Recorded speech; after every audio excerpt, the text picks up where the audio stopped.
Hey guys, welcome to the Daily Word Bible Study, a plain and simple book by book, chapter by chapter, and verse by verse study through the entire Bible. We are in a new book, the book of Job. And the book of Job is one of the most controversial books only because, well, you'll see why. In this book, we're going to see that God is going to give permission to Satan to destroy a good man. So that's the first thing that has people going, what? Huh? The second issue is, excuse me, how does Satan have access to God?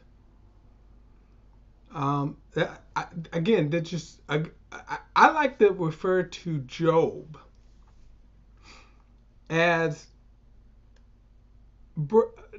dismantling everyone's presuppositional theology, presuppositional view.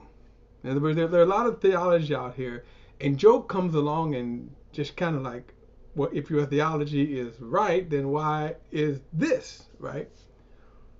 For example, like even a good example, people say, God cannot look upon sin. We're going to see Satan has access. Okay. So what's going on there? The question is, we don't know, but what's going on there, right?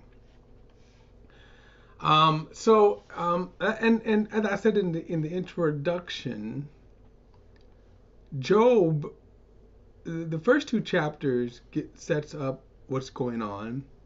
Chapters 3 through 37 mostly consist of the human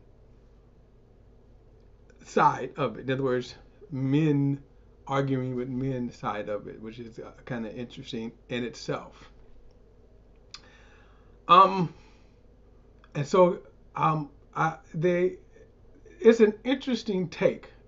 It's one of the most fascinating books, as we will see, even though it is long. Now, it is long because of the style of language. As a writer, I'm kind of taught what's called being concise. So if I was like writing the book of Job, learning to speak in a concise way, you probably can chop Job down to a fourth of its length. Because in terms of the culture, that's how they would talk.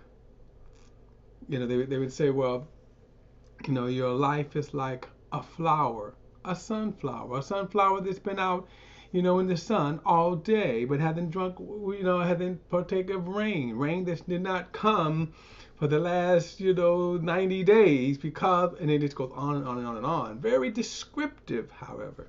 And sometimes we're not used to that, but be it as it may, we're going to see. Let's get into it. Job chapter 1. The book of Job, chapter 1. All right. First one says, there was a man in the country of Uz named Job. He was a man of perfect integrity who feared God and turned away from evil. Now, I kind of said this before, that right off the bat, we see that Job, he didn't notice he was a man of perfect integrity.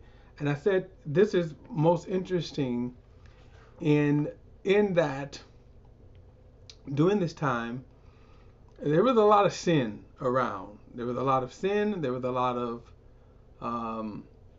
paganism. We could go on and on and on. And so this is for him to have this type of character in the world in which he lives in. Okay. And notice it says he was a man of perfect integrity who feared God and turned away from evil. He had 7 sons and 3 daughters. His estate included 7,000 sheep, 3,000 camels, 500 yokes of oxen, 500 female donkeys, and a very large number of servants. Job was the greatest man among all the people of the East. Now, so at this time, the East is kind of always referred to that he is. You can almost say he was a prophet, but I think more so what is being emphasized here is that he feared God. Now, on top of that, he was a rich man. He was rich. And even by today's standard, this livestock you would be, pretty rich by this standard. Okay. So he had 7 sons, three daughters. I mean, 7 sons, 3 daughters. So again, this kind of sets it up here that, okay, first of all, this man had it all. This man basically, he had all of what you could think of. He had the life. Okay, Job had, in a sense, a perfect life. He was rich, servants. He had the admiration of a lot of people, right? So now, also, this mention of the East here. He was one of the greatest men of the East. Even back then, now, because we oftentimes think about wisdom and knowledge. Well, a lot of this even predates centuries before even the Greek. So during this time, the men of the East, by the way, were known. It's kind of interesting. Remember the wise men of the East that came to Jesus.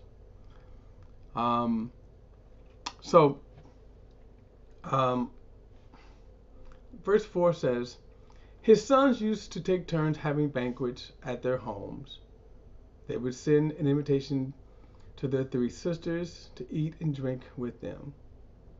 And whenever a round of the banqueting was over, Job would send for his children to purify them, rising early in the morning to offer burnt offerings for all of them.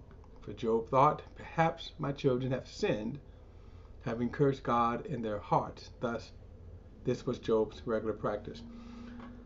Now, again, it's kind of interesting the idea that Job during this time. Now, remember this predates the Mosaic law, so the offering of burnt offerings. And I don't know why I don't know why God requires the offering of burnt offerings here, other than the symbolism. Because and I'm kind of thankful being in the New Testament, Jesus is the all of these burnt offerings, all these kind of offerings that you would offer to God are symbols. Jesus is the real. Okay. But it's interesting that this was around during his time, which predates the Mosaic law by at least 500 years. Okay, by at least 500 years. And notice Job's thought here is that my children could have sinned by cursing God in their hearts. So let's offer an offering here. So right away, we also see the presence of sin. We see the idea of sin that was very much so on their minds. All right, so that's Job, right? That's Job. He is a righteous man, a good man, a rich man, a man of character, a man of integrity. So that's the setup. It says, one day the sons of God came to present themselves before God, and Satan also came with him. Now, before we go to the next one, this term, the sons of God, which is used here, in the Old Testament, mostly refers to angels, sons of God, angels. And not sons of God in the sense by birth, but sons of God is and there are a lot of good reasons why probably this phrase was used. Sons of God had a more pagan connotation to it. The gods, or you can say the sons of God, but here mostly it for sure identifies them as angels. Now, if you will look back in the Genesis chapter 6, this phrase is used, which has pretty much had it had a great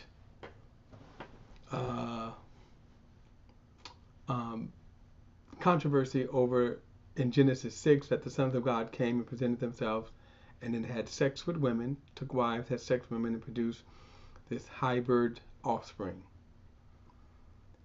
The phrase sons of God probably doesn't refer to angels. However, in pretty much most of the cases where you see the sons of God in the Old Testament, angels is used. And that is why people believe so strongly in that kind of thought that in Genesis 6, that there was this time when the fallen angels came down and slept with women, produced offspring. And there's a whole theology on that, which I won't get into. But as you can see right here, without a doubt, the sons of God refers to angels. Now, the second thing becomes is that the sons of God, who are they? The angels. And then it comes down and says right here. Now, let me say this: that the term sons of God can also have the connotation of kind of greater beings than men. Okay. Now, all right. So it says, one day the sons of God came to present themselves before the Lord. Now, at this point, the term sons of God, as I said, refers to angels. But here's the question. Does the term sons of God refer to angels? You know what? Let me do this. I'm going to go off script here. I'm going to go back to Genesis. By the way, the time of the flood, okay, Job could have been around this time. As I said, Job predates Moses, and you can almost say certainly at best around the time of Abraham, but he could have certainly predated Abraham. All right. This is the term what I was referring to here.